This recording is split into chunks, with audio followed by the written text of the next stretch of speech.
Hello అండి, నమస్కారం. సిరి entertainment ఛానల్కి స్వాగతం. నా పేరు రోజా. ఇప్పుడు నేను చెప్పబోయే story I hate my girl friend episode 98. స్టోరీలోకి వెళ్ళే ముందు చిన్న రిక్వెస్ట్. ఈ స్టోరీ మీకు నచ్చితే తప్పకుండా లైక్ చేయండి, షేర్ చేయండి, సబ్స్క్రైబ్ చేసి నన్ను ఎంకరేజ్ చేయండి. ఇంకా ఆలస్యం చేయకుండా స్టోరీలోకి వెళ్ళిపోదాం. అద్వైత ప్రస్తుతం ఏం చేస్తుందో తెలుసుకోవచ్చా? అదంతా నీకు అనవసరం దిలీప్. నువ్వు నాకు అప్పచెప్పిన పనులు కంప్లీట్ చేయడానికి కొంచెం టైం పడుతుంది. ప్రస్తుతం అదే పనిలో ఉన్నాను. ఇలా పదే పదే కాల్స్ చేసి డిస్టర్బ్ చెయ్యొద్దు. ఓకే, కానీ నేను ఏం చెప్పానో నీకు ఒక క్లారిటీ ఉంది కదా? తొందరపడి ఆ విక్కీని ఫసక్ చేశావంటే కథ అంతా అడ్డం తిరుగుతుంది. ముందు ప్రాపర్టీ మన చేతికి రావాలి. ఐ నో దిలీప్, ఎన్నిసార్లు చెప్తావు? ఇంకొకసారి ఇలా కాల్ చేసి విసిగిస్తే సరాసరి నీ ఇంటికి వచ్చి నిన్నే షూట్ చేస్తాను. తెలుసు కదా, నాకు అసలే మెంటల్. కోపంగా అంది డయానా అలియాస్ అద్వైత. సరే సరే, అంత కోపం ఎందుకు? గుర్తు చేద్దామని. నేను నీలాగా బుర్రలేని దాన్ని కాదు గుర్తు చేయడానికి. డిస్టర్బ్ చేయకు చెప్పి కాల్ కట్ చేసింది. అలువేలుని హాస్పిటల్ నుంచి డిశ్చార్జ్ చేసి ఇంటికి చేరుకున్నారు. గుమ్మంలోనే అలువేలుని నిలబెట్టి ఎర్రనీళ్లు దిష్టి తీసి పారబోసింది అమల. అలువేలు కళ్ళజోడు సరిచేసుకుని ఇల్లంతా చూసుకుంటూ కళ్ళనీళ్లు తుడుచుకుంటూ ఇంటికి వస్తానో లేదో అని భయం వేసిందే లక్ష్మి అంది చిన్నగా. అమ్మా, నీకేమవుతుందే? ఏమోనే, హడలు కొట్టేశారు. వేడి నీళ్లు పెట్టండి, స్నానం చేస్తాను. భగవంతుడికి పూజ చేసుకుని ఎన్ని రోజులయ్యింది. దేవుడి మందిరం వైపు చూస్తూ అంటోంది. ఆగండి అత్తయ్య గారు, ఒక 10 నిమిషాల ముందు కూర్చోండి అంటూ వేడివేడి కాఫీ కలిపి తీసుకొచ్చింది. కాఫీ చుక్క పడగానే ప్రాణం లేచి వచ్చినట్లయింది అలువేలికి. చేతికర్ర పట్టుకుని పెరట్లోకి వెళ్ళి అటు ఇటు తిరుగుతూ పువ్వులన్నీ కోసుకొచ్చింది. అయ్య బాబోయ్ అత్తయ్య గారు, కూర్చోండి బాబు. హాస్పిటల్ నుంచి వచ్చారో లేదో కాళ్ళకి చక్రాలు కట్టినట్టు అలా తిరుగుతున్నారెందుకు? నెత్తి నోరు కొట్టుకుంటోందమల. కూర్చుని కూర్చుని కాళ్ళు పట్టేస్తున్నాయే. ఆ హాస్పిటల్లో బొత్తిగా కదలనివ్వలేదు కదా నన్ను. కాస్త నన్ను తిరగనియ్యేవే పిల్ల అంటూ అమల మాటలు లెక్క చేయకుండా పూల సజ్జ నిండా పువ్వులు కోసుకుని చెట్టు నుంచి జామకాయ ఒకటి కోసుకొచ్చుకుని దేవుడి మందిరం దగ్గర పెట్టుకుంది. ఆవు దూడ వైపు ఆప్యాయంగా చూస్తూ, ఏరా అంజిగా, అమ్మ దగ్గర పాలు తాగుతున్నావురా? బొద్దుగా తయారయ్యావురా బడుద్దాయి అంటూ దూడని నిమిరి పలకరించింది. గోమాతకి దండం పెట్టుకుంది. వేడి నీళ్లు కాగే అత్తయ్య గారు, తొరిపేశాను. చల్లారిపోతాయి, ముందు స్నానం చెయ్యండి అని అమల చెప్పగానే చీర గోచి పోసుకుని కట్టుకుని గంగేచ ఇమ్మనేచ గోదావరి సరస్వతి నర్మదే సింధు కావేరి జలేస్మిన్ సన్నిధింకురు అయోధ్య మధుర మాయ కాశీ కాంచి అవంతికాపురి సప్తైతే మోక్షదాయక అని మంత్రం జపించి నీళ్లు పోసుకుని దేవుడి మందిరం ముందు కూర్చుని కేశవనామాలు చెప్పుకుని తిదివార నక్షత్రాలు చెప్పుకొని పూజ చేసుకుంటూ వంట చేస్తున్న కోడల వైపు చూస్తూ జపమాల తిప్పుతూ, అమ్మాయి ఏం చేస్తున్నావే, వాసనలేమీ రావట్లేదు అడిగింది. అబ్బా, మొదలుపెట్టారు అనుకుంటూ, ఇంకా ఏమీ చేయట్లేదండి, కూరగాయలు తరుగుతున్నాను. ఏం కూర వండుతున్నావే? బెండకాయ కూర. అబ్బబ్బా, వెదవ బెండకాయ ఎవరు తింటారు? విక్కీగాడు నిన్న తెచ్చిన మువ్వంకాయలు ఉన్నాయి కదా, కొత్తిమీర కారం పెట్టి వండవే, కాస్త నోటికి హితవుగా ఉంటుంది. అయ్యో అత్తయ్య గారు, ఈరోజే కదా మీరు హాస్పిటల్ నుంచి వచ్చారు, అవన్నీ ఎలా తింటారు? 4 రోజుల నుంచి జిహ్వకి రుచి లేక చస్తున్నాను. నువ్వు వండితే సరిపిల్ల, లేకపోతే నేనే వండుకుంటాను కోపంగా అంది ఆవిడ. అయ్య బాబోయ్, మొదలుపెట్టేశారా? మీరు మాట వినరండి, నేనే చేసి చేస్తాను విసుక్కుంది అమల. ఏంటే పేలుతున్నావు? చులకన అయిపోయాను అందరికీను అంది అలువేలు. అవునండి, మీరు ఊరంతా అదే చెప్పుకుంటున్నారు చిరుకోపంగా అంది అమల. సర్లే, నీకు నాకు ఎప్పుడు ఉండేదే. కాస్త జాడీలో నుంచి ఆవకాయ తీయవే అమ్ముడు. అంత శనగ నూనె వేసుకుని తింటే ఈరోజు ఆత్మారాముడు తృప్తి పడతాడు. అత్తగారి కోరికలు వింటూ ఆత్మారాముడు తృప్తి పడడం ఏమో కానీ హాస్పిటల్కి వెళ్ళడం మాత్రం ఖాయం అనుకుంది మనసులో అమల. చకచకా పూజ చేసుకుని వచ్చి తన పళ్ళ సెట్టు వెతుక్కోవడం మొదలుపెట్టింది అలివేలు. అమలా, నా పళ్ళ సెట్టు కనిపించట్లేదే. అబ్బబ్బా, అక్కడే ఎక్కడో పెట్టి ఉంటారు, నేను వచ్చి తర్వాత చూస్తాను ఉండండి. అమలా, పళ్ళ సెట్టు లేకపోతే ఎలా తినాలి? ఎలుక ఎత్తుకుపోయిందంటావా? మీరు మరీను. అదేమైనా రొట్టె ముక్క అండి, ఎలుకెందుకు ఎత్తుకెళ్తుంది? కదూ, అది నిజమేనే. మరి ఏమైంది నా పళ్ళ సెట్టు? కాసేపు ఆలోచించి, ఇది ఆ సత్రగాయగాడి పని కాదు కదా, రాని వాడి పని చెప్తాను, దొంగబడుద్దాయి. ఏంటండి అంటున్నారు? ఎవరిని తిడుతున్నారు?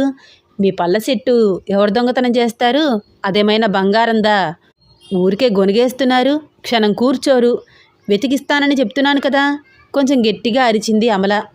బంగారం అయినా కాకపోయినా నీ కొడుకు నా పళ్ళ సెట్టు ఎత్తుకుపోయి తినలేక నేను అవస్థపడుతుంటే సంతోషిస్తాడు.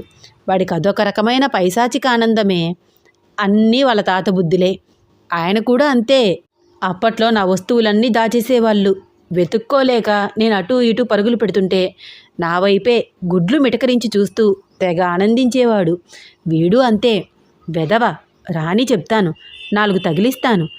చిటపటలాడిపోతోంది అలివేలు. బాబోయ్, నన్ను వంట చేయనివ్వరు మీరు. చంపేస్తున్నారండి. కాసేపు కుదురుగా కూర్చుంటారా లేదా? లక్ష్మి హాస్పిటల్ బిల్స్ అన్నీ చేత్తో పట్టుకుని అప్పుడే ఇంట్లోకి వచ్చింది. అత్తా కోడళ్ళు ఇద్దరూ వాదించుకోవడం చూస్తూ, అమ్మా అమ్మా, ఏంటలా అరుస్తున్నావు? అసలు నువ్వు మాట్లాడకూడదని డాక్టర్స్ చెప్పారు కదా. నువ్వు కూడా ఏంటి వదినా? అయ్యో లక్ష్మి, మీ అమ్మగారు నా ప్రాణం తీసేస్తున్నారమ్మా. చెప్తే వినరు. పళ్ళ సెట్టు అంటూ ఒకటే గోల. ఓ సిని దుంప పిలకయ్యా, నీ అమ్మ కడుపు బంగారంగాను నా మీదే నా బిడ్డకి చాడీలు చెప్తున్నావు. చూసావా లక్ష్మి, ఇది వాటం. ఇంటికి వచ్చిన దగ్గర నుంచి ఇలాగే నన్ను విసిగించేస్తున్నారు. వదినా, ఆవిడ నోటికి తాళం వేసి దాదాపు వారం రోజులవుతుంది కదా. అందుకే ఇంటికి రాగానే నీతో ఒక ఆట ఆడుకుంటోందమ్మా అని నవ్వుతూ, అమ్మా నీకిప్పుడు పళ్ళ సెట్టు ఎందుకు అడిగింది లక్ష్మి. అది కాదే, సరిగ్గా వారం రోజుల క్రితం పప్పు ఉండలు చేశాను, తిందామని ఉంది. కొరకాలంటే పళ్ళ సెట్టు ఉండాలి కదా. ఇప్పుడు అవన్నీ తినడం అవసరమా అమ్మా? చిన్న ముక్క చప్పరిస్తానే అంటున్న అలివేలుని చూస్తే జాలిగా అనిపించింది అమలకి. బండతో వేరుశనగ లడ్డు పొడి పొడిగా కొట్టి చిన్న ప్లేట్లో వేసి ఇచ్చింది. ప్లేట్లో అందించిన అమల వైపు మెరుస్తున్న కళ్ళతో చూస్తూ, నా కోడలు నోరు పెద్దదే గాని మనసు మాత్రం బంగారం అమ్మా, బోసి నోటితో అంటూ మెటుకలు విరిచినట్టు అమల తల చుట్టూ చేతులు తిప్పి దిష్టి తీస్తున్నట్లని వేరుశనగ లడ్డు పౌడర్ని 2 వేళ్లతో పట్టుకుని నోట్లో వేసుకుని చప్పరిస్తూ తెగ ఆనందపడిపోయింది. హాస్పిటల్లో వారం ఉండడంతో సగానికి సగం చిక్కిపోయి బుగ్గలు లోపలికి పోయి పీలగా తయారైన అలివేలు అంత నీరసంలోనూ పప్పు లడ్డు చప్పరిస్తుంటే కళ్ళల్లో వచ్చే మెరుపు చూసి లక్ష్మి, అమల ఒకరి మొహాలు ఒకరు చూసుకుని నవ్వుకున్నారు. ఇంత చిన్న దానికి ఇంత గోలా అనుకుంటూ ఎస్పీకి కాల్ చేశాడు విక్కీ. చెప్పండి సార్, నారద్ గురించి ప్రెస్ మీట్ ఎప్పుడు పెడుతున్నారు? ఈరోజు ఈవినింగ్. సార్, ఒక్క 2 రోజులు ఆగండి. సారీ వెంకట్ గారు, మీకు తెలియంది ఏముంది? ఇప్పటికే వాడి గురించి పబ్లిక్లో తెలిసిపోయింది. మా డబ్బు కాజేశాడు, మా డబ్బు మాకు ఇప్పించండి అంటూ గోలగోల చేస్తున్నారు. అట్లీస్ట్ ప్రెస్ మీట్ అయినా ఏర్పాటు చేయకపోతే అల్లర్లు మొదలవుతాయి. కరెక్ట్గా చెప్పారు ఎస్పీ గారు. అందుకనే కొన్ని రోజులు ప్రెస్ మీట్ ఏర్పాటు చేయకండి అని మిమ్మల్ని రిక్వెస్ట్ చేస్తున్నాను. వాడు ఆ డబ్బంతా ఏం చేశాడో ముందది తెలుసుకోండి. నిజంగానే వాడి దగ్గర ఒక్క రూపాయి లేకపోతే వాడి ఆస్తులు దావా వేయిద్దాము. నేను నా వర్కర్స్ అందరి సిగ్నేచర్స్ తీసుకుని కేసు సబ్మిట్ చేస్తాను. లాయర్తో మాట్లాడతాను. లీగల్గా అప్రోచ్ అవుదాము. కోర్టు నుంచి పర్మిషన్ తెచ్చుకుని వాడి ఆస్తులు దావా వేసి నష్టపోయిన అందరికీ నష్టపరిహారం చెల్లిస్తే మంచిది కదా. అప్పుడు ఏ గొడవలు జరగవు. కానీ సార్, అప్పటి వరకు పబ్లిక్ కాగదు. Try to understand. అయినో ఈ ఈడియట్ చేసిన పని వల్ల శ్రద్ధ గ్రూప్ ఆఫ్ ఇండస్ట్రీకి చెడ్డ పేరు. సరే, మీ డ్యూటీ మీరు చెయ్యండి. నేను నా ఎంప్లాయీస్ అందరి దగ్గర నుంచి సిగ్నేచర్ తీసుకుని వాడి మీద కేసు ఫైల్ చేస్తాను. ఈవినింగ్ లాయర్తో సహా కేసుకి సంబంధించిన పేపర్స్ తీసుకుని స్టేషన్కి వస్తాను. Okay sir. ఈరోజు ఈ నారద్ గాడిని మా స్టైల్లో ట్రీట్ చేస్తాను. నిజంగా వాడి దగ్గర డబ్బు ఉందో లేదో తెలుసుకుంటాను. సరే, ఈవినింగ్ కలుద్దాం చెప్పి కాల్ కట్ చేశాడు విక్కీ. నారద్ చేసిన మోసం వల్ల ఆర్థికంగా ఎన్నో ఇబ్బందులు పడ్డామని, తమకు జరిగిన నష్టపరిహారానికి తగిన న్యాయం చేయాలని వర్కర్స్ అందరూ విక్కీ ఇచ్చిన పేపర్స్ చదివి సిగ్నేచర్స్ చేశారు. సార్, ఇదంతా ఎందుకు? మీరు మాకు బోనస్ ఇచ్చారు, జీతాలు పెంచారు, పైగా న్యూ ప్రాజెక్ట్ స్టార్ట్ చేసి మాకు అండగా నిలబడుతూ వర్క్ చేస్తున్నారు. మళ్ళీ ఈ డబ్బు కోసం ఎందుకు సార్ ఫైట్ చేస్తున్నారు అడిగారు వర్కర్స్. చూడండి, అది మీ కష్టార్జితం, ఎందుకు వదిలేయాలి? రెక్కలు ముక్కలు చేసుకుని పనిచేశారు. పని మీది అయితే ఫలితం వాడిదా? తప్పు చేస్తున్న వాడిని సమర్థించడం కూడా ఒక తప్పు. మనం ఏ తప్పు చేయలేదు, క్లియర్గా వాళ్ళకి ఎక్స్ప్లెయిన్ చేసి తిరిగి తన క్యాబిన్కి వచ్చి వర్క్ చేస్తున్నాడు. ఇదేంటి ఇంకా రాలేదు? కాసేపు చిన్నీతో మాట్లాడితే రిలాక్స్గా అనిపిస్తుంది. టెన్షన్ వచ్చేస్తోంది నాకు ఈ వర్క్తో, చిరాకుగా అనిపిస్తోంది. ఫోన్ తీసుకుని చిన్నీకి కాల్ చేశాడు. ఏం చేస్తున్నావే, ఇంకా రాలేదేమిటి? అయ్యో, నువ్వు రమ్మన్నావు కదా, మర్చిపోయాను, ఇంటికొచ్చేసాను. ఏంటి మర్చిపోయావా? అవునరా, మర్చిపోయాను. అంతేలేవే, నేను నా మాటలు నీకెందుకు గుర్తుంటాయి? నేను రావద్దు అన్నా నువ్వే వస్తాను అన్నావు కదా, వస్తావేమో అని ఎదురు చూస్తూ కూర్చున్నాను. ఆశ పెట్టి అలా ఎలా వెళ్ళిపోయావు? అయినా వచ్చి ఏం చేయాలి? నీ మొహం చూస్తూ కూర్చోవాలి, అంతే కదా. చిన్ని, అలా మాట్లాడుతున్నావేంటే? నా మొహం నీకు అంత బోర్ కొట్టిందా? చిరుకోపంగా మాట్లాడుతున్నాడు. అవును, బాగా బోర్ కొట్టేశావు. ఏం మాట్లాడుతున్నావే? నాకు తెలిసే, అందుకనే నువ్వు నా మీద ఇంట్రెస్ట్ చూపించట్లేదు. అరే, తెలిసిపోయిందా నీకు? నాటకాలు ఆడుకు. అయినా బోర్ కొట్టే అంతలాగా నేనేం చేశానే? 1 month 2 monthsకే బోర్ కొట్టడం ఏంటే? గింజుకుంటున్నాడు. కిలకిలా నవ్వింది చిన్ని. ఎందుకే నవ్వుతున్నావు? నువ్వెందుకు అంతలాగా ఫీల్ అయిపోతున్నావు? మరి బోర్ కొట్టావంటే ఫీల్ అవ్వరా? సో నేను అలా అన్నాను కనుక నీకు చాలా కోపం వచ్చింది కదా? చాలా కోపం వచ్చింది. ఎలా పడితే అలా మాట్లాడుతున్నావు నువ్వు ఈ మధ్య. అమ్మో, నీకు కోపం వచ్చింది. ఇప్పుడు నన్ను ఏం చేస్తావు నీ దగ్గరుంటే? ఏం చేస్తాను? నువ్వు నా ఎదురుకుండా ఉంటే చూడడానికి టైం సరిపోదు. కాసేపు చూస్తాను, తర్వాత మాట్లాడతాను. ఆ తర్వాత రివెంజ్ తీర్చుకుంటాను. బాబోయ్, రివెంజ్ తీర్చుకునే అంత కోపం ఉందా? ఉంది. ఎందుకో అంత కోపం. ఎందుకంటే మన మధ్య ఇంకా నువ్వు ఇంత గ్యాప్ మెయింటైన్ చేస్తున్నందుకు, నన్ను నువ్వు దూరం ఉంచుతున్నందుకు, నాతో టైం స్పెండ్ చేయకుండా నన్ను ఏడిపిస్తున్నందుకు. బాబోయ్, చాలా రీజన్స్ ఉన్నాయి. ఇంతకీ రివెంజ్ ఎలా తీర్చుకుంటావు? గట్టిగా కౌగులించుకుని ముద్దు పెట్టాలనుంది. అలా చేస్తే బాబోయ్ నన్ను వదిలే అంటావు కదా, కానీ అలా చేయడానికి లేదు, ప్రెగ్నెన్సీ అంటావు. పోనీ ఎత్తుకుని గిరిగిరా తిప్పుదామంటే బాబోయ్ కళ్ళు తిరిగిపోతున్నాయి అంటావు. అట్లీస్ట్ దగ్గరగా లాక్కుని కాళ్ళు చెయ్యి వేసి పడుకుందామంటే నేను మొయ్యలేనురా, దూరంగా ఉండు, ఈ సిచ్యువేషన్లో ఇది కరెక్ట్ కాదు అంటావు. నాకు వచ్చి ఇంకెలా తీర్చుకోవాలి? 2 minutes ఉండు, డిస్కషన్ చేద్దాము అని నవ్వుతూ కాల్ కట్ చేసింది చిన్ని. రాకాసి, మాట్లాడడానికి కూడా దీనికి టైం లేదు. ఏం చేస్తుంది? ఇంట్లో ఉండి హాయిగా నిద్రపోయి టీవీ చూస్తూ కూర్చుందేమో అని నిట్టూర్చి వర్క్ మీద కాన్సన్ట్రేషన్ చేయడానికి ట్రై చేస్తున్నాడు. విక్కీ ఆఫీస్ వర్క్లో బిజీగా ఉన్నప్పుడు చిన్ని నవ్వుతూ తన క్యాబిన్ వైపు రావడం కనిపించింది. వర్క్తో సతమతమైపోతున్న విక్కీ చిన్ని నవ్వుతూ అలా రావడం చూస్తుంటే ఎంతో హాయిగా అనిపిస్తోంది. ఒక్క నిమిషం కన్ను ఆర్పకుండా అలాగే చూస్తున్నాడు. అదేంటి, రాను అంది కదా, ఇంటికి వెళ్ళిపోయానని చెప్పింది. అమ్మ దొంగ, అబద్ధాలాడుతోంది అనుకుంటూ చిరునవ్వుతో అలాగే చూస్తున్నాడు. My I come in sir? Door tap చేసి నవ్వుతూ అడిగింది చిన్ని. కమిన్ బేబీ, మెరుస్తున్న కళ్ళతో అన్నాడు విక్కీ. ఏంటి ఆ చూపు? నవ్వుతూ లోపలికి వచ్చి గుచ్చి చూస్తావు ఎందుకు? ముంగురులు సరిచేసుకుంటూ ఇబ్బందిగా అడిగింది చిన్ని. ఏం చేయను, నాకు తెలియకుండానే నా కళ్ళు నీ వైపుకి తిరిగిపోతున్నాయి. ఆటోమేటిక్గా నిన్నే చూస్తాను అంటున్నాయి. Out of my control. ఎందుకో అలా. ఎందుకంటే ఏం చెప్పను, నేను చూడడం వాటికి చాలా ఇష్టమంట. ఆహా, అవునా? అవును, నీ చూపులు కూడా నన్ను చూస్తాను అంటున్నాయి. ఎందుకు? ఎందుకంటే నీ చూపులు తట్టి పిలుస్తున్నాయి. ఇద్దరూ 1 నిమిషం అలాగే చూసుకుని నవ్వుకున్నారు. చాలా బిజీగా ఉన్నావు కదా, వర్క్ కంప్లీట్ చేయి. నాతో మాట్లాడుతూ ఉంటే డిస్టర్బ్గా ఉంటుంది. ఏమీ కాదు, నిజంగానే మార్నింగ్ నుంచి చాలా వర్క్ ఉన్నమాట నిజం. కానీ నువ్వు వచ్చాక రిలాక్స్గా అనిపిస్తుంది నాకు. డిస్టర్బెన్స్ కాదు, మాట్లాడుతూ ఉంటే హ్యాపీగా అనిపిస్తుంది. అలా అని మాట్లాడుతూ కూర్చుంటే వర్క్ ఎవరు చేస్తారు? క్యారీ ఆన్ విక్కీ, నేను వెయిట్ చేస్తాను, ఏం పర్వాలేదు. ప్రస్తుతం ఒక 1/2 hour ఫ్రీగానే ఉన్నాను. బయటికి వెళ్దామా? బయటికా? ఎక్కడికి? లంచ్ చేయడానికా? కాదు, చెప్తాను పదా. చిన్న విషయం తెలుసుకోవాలి. ఇద్దరూ కలిసి ఆఫీస్ బయటికి వచ్చి కారులో బయలుదేరారు. విక్కీ కార్ డ్రైవ్ చేస్తున్నాడు. ఎక్కడికి తీసుకెళ్తున్నావు విక్కీ? ఏమీ మాట్లాడకుండా సైలెంట్గా డ్రైవ్ చేస్తున్నావు. నాకు క్యూరియాసిటీగా అనిపిస్తోంది. ఏంటో ముందే చెప్పొచ్చు కదా. చిన్ని, నువ్వు మా పిన్నికి ఏమైనా జ్యువెలరీ ఇచ్చావా? జ్యువెలరీ? నేనేం ఇవ్వలేదు. ఏ, ఎందుకలా అడుగుతున్నావు? చెప్తాను, ఒకసారి ఈ రింగ్ చూడు. ఇది నీది కాదా? బాగా అబ్జర్వ్ చేసింది చిన్ని. ఈ రింగ్ ఎక్కడో చూశాను, గుర్తు రావట్లేదు విక్కీ. కానీ నేను చూశాను. ఎవరి దగ్గర చూశానో గుర్తు రావట్లేదు. ఇది ఎక్కడిది నీకు? మా అత్తయ్య ఇచ్చింది. విశాలాక్షి పిన్ని మన రాత్రి బ్యాగ్ తీసుకుని హాస్పిటల్కి వచ్చిందిట. క్షణం బ్యాగ్ వదలకుండా పట్టుకుని తిరుగుతూ ఉంటే అత్తయ్యకి డౌట్ వచ్చి ఓపెన్ చేసి చూసింది. బ్యాగ్ నిండా నగలున్నాయని.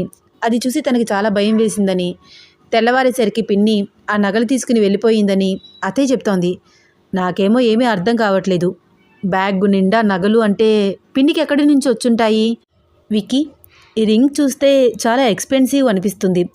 అన్ని చోట్ల ఇలాంటి రింగ్స్ దొరకవు. ఇది కావాలని డిజైన్ చేయించుకున్న రింగ్.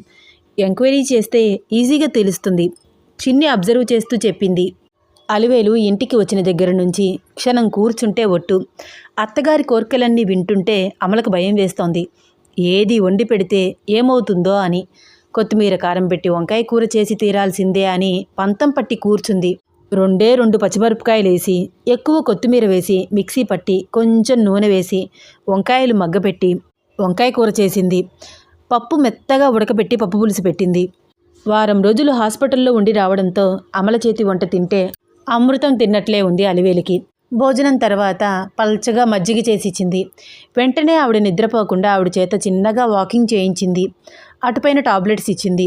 అమలకి చేదోడు వాదోడుగా ఉంటూ లక్ష్మి అన్ని పనుల్లో హెల్ప్ చేస్తోంది. ఏ పని చేయకుండా కూర్చుంటున్న స్వప్నని గసిరి, ఏంటి అస్తమానం అలా కూర్చుంటావు? ఇది నీ పుట్టిల్లు కాదు, అత్తారిల్లు. కాస్తైనా పని చేయాలి కదా. అలా మహారాణిలాగా కూర్చుంటే ఎలా? తెలుసుకోవద్దు అని స్వప్న చేత కూడా పనులు చేయిస్తుంటే, అబ్బా లక్ష్మి, ఏంటి నువ్వు అలా అరుస్తున్నావు? చిన్నపిల్ల, కాలేజ్కి వెళ్ళి ఇందాకే కదా వచ్చింది. దాన్ని ఎందుకు అలా చంపుతున్నావు? ఊరుకో వదినా, నువ్వు ఇలా గారం చెయ్యబట్టే అదే పని చెయ్యట్లేదు. రేపొద్దున్న దాని పని అదన్నా చేసుకోవాలి కదా. పని చెప్తూ ఉంటే దానికి కూడా చేయడం వస్తుంది అంది లక్ష్మి. అది అలా చెప్పమ్మా. నేను చెప్తుంటే నా కోడలి పిల్ల మాట వినదు. నా కూతుర్ని చూసి నేర్చుకో. అన్ని పనులు నువ్వే చేయడం కాదు, అందరికీ చెప్పాలి, చేయించాలి అంది బోసి నోటితో అలివేలు. సరేనండి బాబు, మీరు ప్రశాంతంగా ఉండండి. ఇప్పుడు దీని గురించి పెద్ద ప్రవచనం ఏమీ అవసరం లేదు అంది అమల. దిలీప్ కాల్ మాట్లాడి లోపలికి వస్తుంటే ఎదురు వచ్చింది స్టెల్లా. ఏంటి రహస్యంగా పక్కకు వెళ్ళి మాట్లాడుతున్నావు? న్యూ గర్ల్ ఫ్రెండ్ని లైన్లో పెడుతున్నావా? ఇప్పుడు అంత అవసరమేమీ లేదు. నీ మీద నాకు ఇంకా మోజు తీరలేదు. నవ్వుతూ నడుం చుట్టూ చేతులు వేసి దగ్గరికి లాక్కున్నాడు. అబ్బా వదులు దిలీప్, ఎవరితో మాట్లాడుతున్నావు ఇంతకీ? ఇదంతా సీక్రెట్, నీతో చెప్పకూడదు. విశాలాక్షి నుంచి నీకేమైనా కాల్ వచ్చిందా? లేదు. తనకేదైనా పని చెప్తే కదా మనకి కాల్ చేసి ఇన్ఫర్మేషన్ ఇవ్వడానికి. ముందు ముందు ఆవిడతో చాలా పని ఉంటుంది. ఏమో దిలీప్, నువ్వు అనవసరంగా ఆవిడకి అన్ని నగలిచ్చావు. కంటికి కనిపించకుండా ఏటైనా వెళ్ళిపోతే ఎక్కడికి పోతుంది? అయినా ఆవిడకి ఇచ్చింది ఒరిజినల్ నగలు కావు. కొన్ని రోజులకి ఆవిడకే తెలుస్తుంది. ఈలోపు మన పని అయిపోతుంది. ఏం మాట్లాడుతున్నావు దిలీప్? అవి గోల్డ్ నగలు, నేను చూశాను కదా. మెరిసేవన్నీ బంగారం అనుకోవడం నీ తెలివి తక్కువతనం స్టెల్లా. లేదు దిలీప్, అవి ఖచ్చితంగా గోల్డ్ నగలే. రోల్డ్ గోల్డ్కి తేడా తెలియనంత పిచ్చిదాన్ని కాదు నేను. ఏం మాట్లాడుతున్నావు నువ్వు? తనకి బ్లాక్ బ్యాగే కదా ఇచ్చావు నువ్వు? కాదు, లాకర్లో ఉన్న బ్రౌన్ కలర్ బ్యాగ్ తీసిచ్చాను. పోయ్, ఏం మాట్లాడుతున్నావు నువ్వు? స్మోక్ చేస్తున్న సిగరెట్ పక్కకి విసిరేసి గబగబా వచ్చి లాకర్ ఓపెన్ చేసి చూశాడు. ఎక్కడా బ్రౌన్ కలర్ బ్యాగ్ కనిపించలేదు. స్టూపిడ్, నేను చెప్పిందేంటి, నువ్వు చేసిందేంటి? గట్టిగా అరిచాడు దిలీప్. అదేంటి దిలీప్ అలా అంటావు? నువ్వే కదా చెప్పావు బ్లాక్ బ్యాగ్ ఇవ్వమని, లాకర్లో ఉందని. ఈడియట్, నేను చెప్పింది ఈ బ్యాగ్ గురించి. లాకర్లో నుంచి ఒక బ్యాగ్ తీసి చూపించాడు. స్టెల్లా స్టాచ్యూలాగా నిలబడిపోయింది. అయినా నిన్ను నమ్మి నీకు తాళం చెవులు ఇవ్వడమే నేను చేసిన తప్పు. దిలీప్, ఇది చిన్న మిస్టేక్. నేను కరెక్ట్ చేస్తాను. వెంటనే విశాలాక్షికి కాల్ చేసి ఆ నగలు అన్నీ తీసుకుని రిటర్న్ రమ్మని చెప్తాను. నువ్వు చెప్తే అది చేసేస్తుందా? డెఫినెట్గా వస్తుంది. నేనేదో ఒకటి చెప్తాను. ఏదో ఒకటి చెయ్యి. ఆ నగలన్నీ చాలా ఎక్స్పెన్సివ్. అయినా నాకు బుద్ధి లేదు. ఈ డయానా విషయంలో పడి నీ చేతికి తాళం చెవులు ఇచ్చి తప్పు చేశాను అని మనసులో అనుకుంటూ, అయినా నిన్ను నమ్మాను చూడు, నా చెప్పుతో నేను కొట్టుకోవాలి. నేనేదో ధ్యాసలో ఉండి తాళం చెవులు ఇచ్చానే అనుకో, నువ్వెలా తీసుకున్నావు? అందునంతా నొక్కేద్దామని అనుకుంటున్నావా? కోపంగా అన్నాడు. దిలీప్, ఎందుకంత రూడ్గా మాట్లాడుతున్నావు? నన్ను నువ్వు ఆ మాత్రం నమ్మలేవా? హలో, ఈ డైలాగ్ నీ ఫేస్కి అస్సలు సూట్ అవుతుందా? ఇప్పటికి ఎంతమంది అబ్బాయిల జీవితాలతో ఆడుకున్నావు? నీ మీద నమ్మకం ఉంచాలా? అయినా అలా ఎలా నీకు నేను కీస్ ఇచ్చాను అని ఒక్కసారి బీరువా మొత్తం చెక్ చేస్తున్నాడు, క్యాష్ మొత్తం ఉందా లేదా అని. This is too much Dilip. నువ్వు నన్ను ఇంతలాగే ఇన్సల్ట్ చేయడం నేను సహించలేను. కమాన్ బేబీ, ఇక్కడెవరూ కరెక్ట్ పర్సన్స్ లేరు. నీకు నా అవసరం ఉంది కాబట్టే నా పక్కలో పడుకున్నావు. అదే నేను ఒక మిడిల్ క్లాస్ వాడిని అయితే నా మొహం చూస్తావా చెప్పు? నీకు నా డబ్బు, ఈ హోదా, ఈ లగ్జరీ లైఫ్ కావాలి. నాకు నీలాంటి అందమైన అమ్మాయి ఇచ్చే సుఖం కావాలి. That's it. ఒకరితో ఒకరికి అవసరం ఉంది. దీంట్లో నమ్మకాలు, ఇన్సల్ట్ అంటూ ఏమీ లేదు.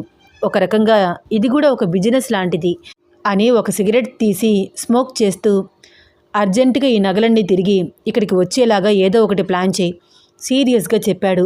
స్టెల్లా విశాలాక్షికి ఫోన్ పదే పదే చేస్తుంది, కానీ తన ఫోన్ స్విచ్ ఆఫ్ వస్తోంది. ఆ విషయం దిలీప్ చెప్తే ఏమవుతుందో అని చాలా కంగారు పడుతూ, కాల్ చేస్తున్నాను, లిఫ్ట్ చేయట్లేదు, సాయంత్రం దాకా నాకు టైం ఇవ్వు ప్లీజ్ అంది. సరే, సాయంత్రానికి ఆ నగలన్నీ ఇక్కడ ఉండాలి సీరియస్గా చెప్పి అక్కడి నుంచి వెళ్ళిపోయాడు. స్టెల్లాకి ఏం చేయాలో అర్థం కావట్లేదు. ఏంటి చిన్ని, ఏం మాట్లాడుతున్నావు? ఈ రింగ్ అంత ఎక్స్పెన్సివా? నీకెలా తెలుసు? ఎందుకంటే మా మమ్మీ కూడా ఇలాంటి రేర్ ఐటమ్స్ అన్నీ ఆర్డర్స్ ఇచ్చేది. ఇక్కడికి దగ్గరలోనే గోల్డ్ మేకింగ్ షాప్ ఉంది. నేను అడ్రస్ చెప్తాను, తీసుకువెళ్ళు. మాకు బాగా తెలిసిన వాళ్ళు. దీని గురించి నీకు చిన్న క్లూ అన్న దొరుకుతుంది. Is it? నిజంగా క్లూ దొరుకుతుందంటావా? డెఫినెట్గా దొరుకుతుంది. ఈ సిటీలోనే నెంబర్ 1 గోల్డ్ మేకింగ్ షాప్ అది. విశాలాక్షి అత్తయ్య గారి పుట్టింటి వాళ్ళు బాగా ధనవంతులా? అడిగింది చిన్ని. అలా ఏమీ లేదు. ఒకప్పుడు బాగా ఉన్నవాళ్లే, కానీ ఇప్పుడు మనలాగే మిడిల్ క్లాస్ ఫ్యామిలీ. మరైతే అత్తయ్య గారికి అన్ని నగలు ఎక్కడివి? అదే కదా అర్థం కావట్లేదు. పిన్ని ఇంట్లో వాళ్ళ దగ్గర రకరకాల గొడవలు పెట్టుకుని డబ్బుకి అప్పుడప్పుడు ఆశపడ్డ మాట నిజమే, కానీ దొంగతనాలు చేసే అంత చెడ్డది కాదు అని నాకు అనిపిస్తోంది. మరైతే విశాలాక్షి అత్తయ్య గారికి అన్ని నగలు ఎవరిచ్చుంటారు? అదే కదా అర్థం కావట్లేదు. విక్కీ, ఇది నీకు అంత అవసరమైన విషయమా? లైట్ తీసుకోకూడదా? అలా ఎలా వదిలేస్తావు చిన్ని? ఒకవేళ పిన్ని ఎవరి దగ్గరైనా ఆశపడి ఆ నగలు తీసేసినట్లయితే పెద్ద కేసు అవుతుంది. ఇంటి పరువు మొత్తం పోతుంది. గోరుతో పోయేది గొడ్డలి దాకా తెచ్చుకోవడం ఎందుకు? ఎవరివో తెలిస్తే పిన్ని దగ్గర నుంచి నయానో భయానో ఆ నగలు తీసుకువెళ్ళి వాళ్ళకి ఇచ్చేస్తే ఈ గొడవ ఇక్కడితో ఆగిపోతుంది కదా. సో ఫస్ట్ ఆ నగలు ఎవరివో తెలుసుకోవాలి. నేను చెప్పిన అడ్రస్కి ఒకసారి తీసుకువెళ్ళు, ట్రై చేద్దాం. ఏదైనా క్లూ దొరుకుతుందేమో, నీకే మంచిది కదా. సరే అంటూ చిన్ని చెప్పే అడ్రస్ ఫాలో అవుతూ కార్ డ్రైవ్ చేస్తున్నాడు విక్కీ. ఒక పెద్ద గోల్డ్ షాప్ ముందు కార్ పార్క్ చేసి ఇద్దరూ కలిసి లోపలికి వెళ్ళారు. చిన్నీని చూడగానే సేట్ లేచి, నమస్తే మేడం జీ, ఆయియే అని సలాం కొట్టి మరీ లోపలికి రమ్మని ఇన్వైట్ చేస్తున్నాడు. ఆయియే మ్యామ్, ఆయియే అంటూ సేట్ వాళ్ళని కూర్చోమని చెప్పి బాయ్ని పిలిచి కూల్ డ్రింక్స్ తెప్పించాడు. నమస్తే మ్యామ్ జీ, ఎన్ని రోజులైంది మేడం, షాపింగ్ చేస్తారా లేకపోతే న్యూ డిజైన్ ఐటమ్స్ ఏమైనా ఆర్డర్ ఇస్తారా వినయంగా అడిగాడు సేట్. చిన్న ఇన్ఫర్మేషన్ కోసం వచ్చాం సేట్. ఇన్ఫర్మేషన్? ఆశ్చర్యంగా అడిగాడు ఆ సేట్. అవును సేట్జీ, ఒకసారి ఈ రింగ్ అబ్జర్వ్ చేయండి. ఇది చాలా ఎక్స్పెన్సివ్ కదూ. ఆర్డర్ పెట్టి చేయించిందే కదా ఇది అడిగింది చిన్ని. 5 నిమిషాలు కూర్చోండి మేడంజీ, చెక్ చేసి చెప్తాను. లోపలికి వెళ్ళి ఒక 10 నిమిషాల తర్వాత తిరిగి వచ్చాడు. మేడం, తమాషా చేయకండి, నేను చేసిన నగలను నాకే తీసుకువచ్చి చూపిస్తుంటారు నవ్వాడు సేట్. చిన్నికి ఏమీ అర్థం కాలేదు. ఏం మాట్లాడుతున్నారు సేట్? ఈ రింగ్ మీ షాప్లో నుంచి వెళ్ళిందా? మేడంజీ, మీరు తెలిసి అడుగుతున్నారా, తెలియక అడుగుతున్నారా? నాకు అర్థం కావట్లేదు. సరిగ్గా ఒక 7-8 నెలల క్రితం మీ అమ్మగారు ఆర్డర్ ఇచ్చిన నగలలో ఈ రింగు కూడా ఒకటి. మీ పెళ్లి గురించే ఇవన్నీ చేయించారు. ఇవే కాదు, మీకోసం కూడా చాలా నగలు చేయించారు. సేట్ చెప్తున్న మాటలకి చిన్ని ఆశ్చర్యంగా చూస్తూ, మా అమ్మ వచ్చిందా ఇక్కడికి? అదేంటి మేడం, మీకు తెలీదా? ఆగండి, ఇప్పుడే ఆ నగల ప్రింటౌట్లన్నీ మీకు చూపిస్తాను. లోపలికి వెళ్ళి శ్రద్ధ వాళ్ళ అమ్మగారు ఆర్డర్ పెట్టిన నగల ఐటమ్స్ డెమోస్ అన్నీ చూపిస్తూ, చూడండి మేడం, ఇవన్నీ మీ అమ్మగారు చేయించిన నగలు. చిన్నికి సేట్ మాటలు వింటుంటే పిచ్చి పట్టినట్లు అనిపించింది. ఈ నగలన్నీ నేను అస్సలు చూడలేదు విక్కీ. అమ్మ వాళ్ళు ఇన్ని నగలు ఎప్పుడు చేయించారు? సేట్, మా అమ్మ వాళ్ళు సరిగ్గా ఏ డేట్కి ఈ నగలన్నీ మీ దగ్గర చేయించారో, ఎప్పుడు రిటర్న్ తీసుకువెళ్ళారో మాకు చెప్పగలరా? డెఫినెట్గా చెప్తాము. బిల్ మొత్తం రిజిస్టర్ అయి ఉంటుంది మేడం అంటూ ఒక సిస్టమ్ ఓపెన్ చేసి చాలాసేపు సెర్చ్ చేసిన తర్వాత బిల్ పేపర్ చిన్ని చేతికి అందించాడు. చిన్నీకి మత్తి పోయినట్లయింది. విక్కీకి కూడా ఏమీ అర్థం కావట్లేదు. ఒకరి మొహాలు ఒకరు చూసుకుంటూ ఆ షాప్ నుంచి బయటికి వచ్చారు. ఏం జరుగుతుంది చిన్ని? నాకు అర్థం కావట్లేదు విక్కీ. ఈ బిల్ మీద డేట్ చూడు. అమ్మ వాళ్ళకి సరిగ్గా యాక్సిడెంట్ జరిగిన రోజు. అమ్మ వాళ్ళు నగలు తీసుకుని వెళ్తుంటే యాక్సిడెంట్ అయినట్లయితే ఇదే రూట్లో యాక్సిడెంట్ అయి ఉండాలి. ఈ షాప్ నుంచి మా ఇంటికి రూట్ ఇటువైపు కదా, కానీ అమ్మ వాళ్ళకి ఈ రూట్లో యాక్సిడెంట్ జరగలేదు. వేరే రూట్లో యాక్సిడెంట్ జరిగింది, హైవే మీద. పైగా ఎప్పుడో 8 months బ్యాక్ ఆర్డర్ చేసిన నగలలో నుంచి ఒక రింగ్ విశాలాక్షి అత్తయ్య గారి దగ్గరికి ఎలా వచ్చింది? ఏదో జరుగుతోంది విక్కీ. చిన్ని భయంగా చూస్తోంది. డోంట్ వరీ, కంగారు పడకు. ఇప్పుడే పిన్ని వాళ్ళ ఊరు వెళ్దాము. నా వల్ల కాదు, ఆవిడని నేను ఫేస్ చేయలేను. నోరు వేసుకుని పడిపోతుంది ప్రతి చిన్నదానికి. చిన్ని, అదంతా నేను చూసుకుంటాను. ఆవిడతో నేను మాట్లాడతాను. అసలు ఆవిడకి నగలు ఎవరిచ్చారు మనం తెలుసుకోవాలి కదా. ఇప్పుడు వెళ్దామా? టైం ఎంత అయిందో చూస్తున్నావా?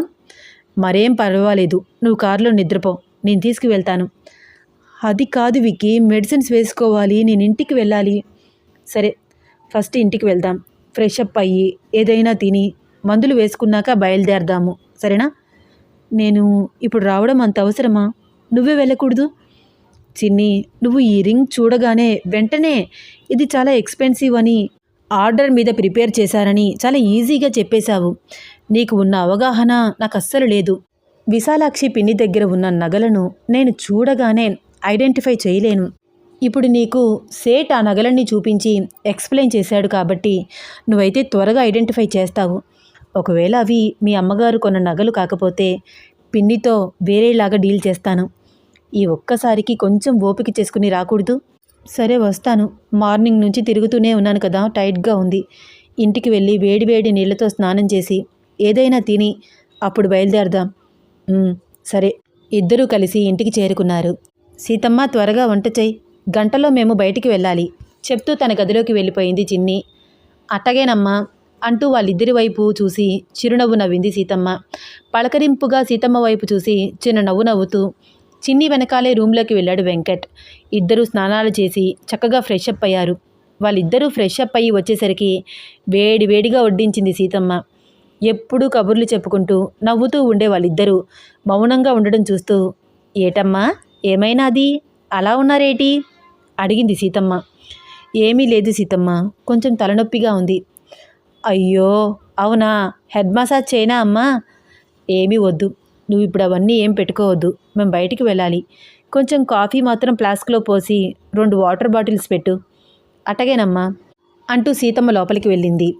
చిన్ని, ఎందుకలా ఉన్నావు? నాకు ఇదంతా ఏదో తేడాగా ఉంది విక్కీ.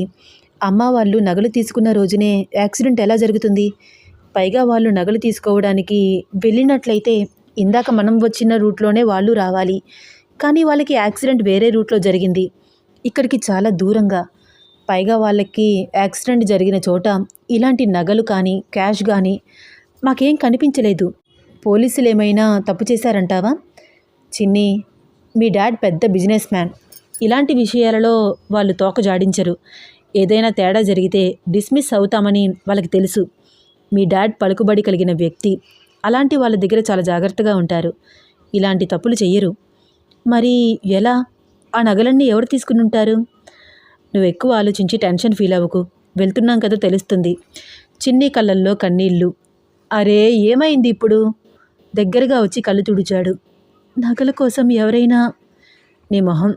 నిజంగా ఎవరైనా అంత ఘాతుకానికి పూనుకుంటే మీ అమ్మ వాళ్ళు నగలు ఇవ్వడానికి వెనకాడతారా? పిచ్చి పిచ్చిగా ఆలోచించి మనసు పాడు చేసుకోకు. ప్రశాంతంగా ఉండు. చిన్నికి భోజనం సహించట్లేదు. ఏదో తిన్నాను అన్న పేరుకి 2 ముద్దలు తిని మెడిసిన్స్ వేసుకుని విక్కీతో కలిసి బయలుదేరింది. కార్ డ్రైవ్ చేస్తున్నాడు విక్కీ. చిన్ని మాట్లాడకుండా సైలెంట్గా కళ్ళు మూసుకుని ఆలోచిస్తోంది. చిన్ని నిద్రపోయావా? లేదు, ఆలోచిస్తున్నాను. అబ్బా నార్మల్గా ఉండవే. నాకేదోలాగా ఉంది. ఏదో ఒకటి మాట్లాడొచ్చు కదా. ఏం మాట్లాడను? చిన్ని, ఇప్పుడు నువ్వు ప్రెగ్నెంట్ కదా. బేబీ కదులుతున్నట్లు ఏమైనా అనిపిస్తుందా? విక్కీ ప్రశ్న విని చిన్నగా నవ్వుతూ, విక్కీ, నాకు 2nd మంత్ అంతే. అప్పుడే ఎలా కదులుతుంది? అలా కదలికలు తెలియాలంటే 5th మంత్ రావాలి. ఆహా, నీకు బాగానే తెలిసే. అత్తయ్య గారు చెప్తుంటే విన్నాను. చిన్ని, బాగా టెన్షన్గా ఉంది. నాకు అలాగే ఉంది. టెన్షన్ తగ్గాలంటే నా దగ్గర ఒక మంచి ఐడియా ఉంది. ఏంటది? చెప్తాను, మరి తిట్టకూడదు. తిట్టని చెప్పు. నీకు టెన్షన్గా ఉంది, నాకు టెన్షన్గా ఉంది. మన ఇద్దరి టెన్షన్ పోవాలి అంటే డీప్ లిప్ కిస్ పెట్టుకుంటే దెబ్బకి రిలాక్సేషన్ వస్తుంది. ట్రై చేద్దామా? నీకేమైనా పిచ్చారా? మనం రోడ్ మీద ఉన్నాము. ఎవరైనా చూస్తారు. ఎవరు చూస్తారు? అంతా చీకటి. లైట్ ఆఫ్ చేసేసి కార్ పక్కకి పార్క్ చేస్తాను. విక్కీ, వద్దు. రోడ్డు మీదేంటి? ప్లీజ్ ఒక్క ముద్దు చాలు. ఇంక నేను డిస్టర్బ్ చెయ్యను. నీకు కూడా రిలాక్స్గా ఉంటుంది. అవసరం లేదు. నాకు ఇప్పుడు రిలాక్సేషన్ ఏమీ వద్దు. ప్లీజ్ చిన్ని. నీకు వద్దేమో కానీ నాకు కావాలి. ఇవ్వవే. మరీ అంతలాగా అడుక్కుంటున్నావేంట్రా? తప్పేం కాదులే. నా పెళ్ళానికి నా ఫీలింగ్స్ చెప్పడం తప్ప? సరే ఏడు. చిరుకోపంగా అంది. విక్కీ ఎవ్వరూ లేని ప్లేస్ చూసుకుని కార్ పక్కకి పార్క్ చేశాడు. లైట్స్ ఆఫ్ చేసి చిన్నీని దగ్గరగా తీసుకుని గాఢంగా కౌగిలించుకుని తన పెదవులను అందుకుని డీప్ లిప్ కిస్ ఇచ్చాడు. 5 మినిట్స్ అయినా విక్కీ వదలకపోవడంతో గట్టిగా ఒక్కటి కొట్టింది చిన్ని. ఆహ్, ఎందుకే అలా కొడతావు? చిన్నీని చిన్నగా వదులుతూ లైట్స్ ఆన్ చేశాడు. ఒరేయ్, ముద్దుతోనే చంపేస్తావా నన్ను? ఊపిరి ఆడలేదు తెలుసా? కార్ విండోస్ ఓపెన్ చేయి. అరిచినట్లే చెప్పింది చిన్ని కోపంగా. మరీ ఇంత సుకుమారం అయితే కష్టం అంటూ విండోస్ ఓపెన్ చేశాడు. కార్ హైవే మీద దూసుకుపోతోంది. చల్లని గాలి విండోలో నుంచి వస్తుంటే హాయిగా అనిపిస్తోంది చిన్నీకి. బాగుంది కదా? విక్కీ చిన్నీని అబ్జర్వ్ చేస్తూ అన్నాడు. ఏంటి బాగుండేది? ఇలా నువ్వు నేను లాంగ్ డ్రైవ్ వెళ్ళడం, కారులో ముద్దు పెట్టుకోవడం భలే బాగుంది. చిన్ని సిగ్గుతో చిన్నగా నవ్వింది. బాగుంది. నీ విష్ ఇదే కదా? లాంగ్ డ్రైవ్ వెళ్దామని అడిగావు, వెళ్తున్నాము. ఏదైనా దాబా ఉంటే ఆపు, పునుగులు తిందాము. ఇప్పుడే తిన్నావు కదే ఇంటి దగ్గర. తిన్నాను, కానీ కడుపు నిండలేదు. తినబుద్ధి కాలేదు. ఇప్పుడు నువ్వు ఇచ్చిన ముద్దుతో ఫ్రెష్గా అనిపిస్తోంది చిరునవ్వుతో చెప్పింది. కదా, నేను చెప్పానా రిలాక్స్గా ఉంటుందని? అవును. ఇష్టమైన వాళ్ళు ప్రేమగా హత్తుకుంటే ఎంతటి కష్టమైనా కరిగిపోతుంది విక్కీ. నీ కౌగిల్లో ఉంటే చాలా ఓదార్పుగా హాయిగా అనిపిస్తుంది నాకు. అవునా? అయితే మరొకసారి ట్రై చేద్దామా? నోర్మి, ఇంక అదే పనా నీకు? నాకు ఆకలిస్తోంది. ఇంటి దగ్గర చక్కగా తినొచ్చు కదా. ఇప్పుడేంటి, నాకేమైనా ఇప్పిస్తావా, ఇప్పించవా? ఏంటే నీకు ఈ మధ్య బాగా కోపం వస్తుంది? అబ్బా, ఆర్గ్యూ చెయ్యకురా బాబు. సర్లే, ఏదైనా దాబా ఉంటే ఆపుతాను. అలా కార్ డ్రైవ్ చేస్తూ ఉంటే చాలా దూరం తర్వాత వేడి వేడి పునుగులు వేస్తూ రోడ్ సైడ్ బండి కనిపించింది. కార్ పక్కన పార్క్ చేసి వేడి వేడి పునుగులు, ఆనియన్స్ చట్నీ వేయించుకుని తీసుకువచ్చి చిన్ని చేతికి అందించాడు. ఇదేంటి పేపర్లో వేశాడు? అలాగే ఉంటుంది, తిని చూడు, చాలా బాగుంటుంది టేస్ట్. అవునా, తినొచ్చా? ఎహే, తిను. 5 స్టార్ టేస్ట్ కంటే ఇక్కడేమీ తీసిపోదు అంటూ తాను కూడా పునుగులు తింటూ తినమని చిన్నీకి కూడా చెప్తున్నాడు. చిన్ని 2 పునుగులు తిని భలే ఉన్నాయి అంది. ఇంకో ప్లేట్ తీసుకోనా? తీసుకో, బాగున్నాయి. చిన్ని 2 ప్లేట్లు పునుగులు తిని సీతమ్మ ఇచ్చిన ఫిల్టర్ కాఫీ 2 కప్పుల్లో పోసి 1 కప్పు వెంకట్కిచ్చి తాను 1 కప్ తాగుతూ చుట్టూరా గమనిస్తోంది. అంతా చీకటి. వీధి లైట్స్ ఆరి ఆరి వెలుగుతున్నాయి. ఆ పక్కనే ఉన్న పొలాలలో వరి చేను కిందకి వంగి పైకి లేస్తోంది గాలికి. గుయ్యమని గాలి. ఆ వాతావరణం కొంచెం భయంకరంగా అనిపిస్తోంది. చుట్టూరా చూస్తే ఒక్కరు కూడా కనిపించట్లేదు. ఆ బండి దగ్గర ఉన్న మొగుడు పెళ్ళాలు తప్పితే అక్కడ ఇంకెవ్వరూ లేరు. గబగబా తినేసి హ్యాండ్ వాష్ చేసుకుని విక్కీ వెళ్ళిపోదాం అంది. ఏయ్, ఎందుకు అలా బిగుసుకుపోయావు? చుట్టూరా చూడు, ఒక్కరు కూడా లేరు. నాకు భయం వేస్తోంది. ఏమీ కాదు, ఉండు అంటూ ఆ బండి వాళ్లకు డబ్బులు ఇచ్చేసి ఇద్దరూ కలిసి మళ్ళీ జర్నీ స్టార్ట్ చేశారు. విశాలాక్షి ఊరు చేరుకునేసరికి తెల్లవారుజాము 4 అయ్యింది. ఈ టైం తలుపు తడితే పిన్ని చచ్చిన తలుపు తీయదు. ఎర్లీ మార్నింగ్ పాల ప్యాకెట్ కోసం బయటికి వెళ్తుంది. ఆ టైంలో మనం లోపలికి వెళ్తాము. ఎందుకు విక్కీ, ఇలాంటి రిస్క్ అవసరమా?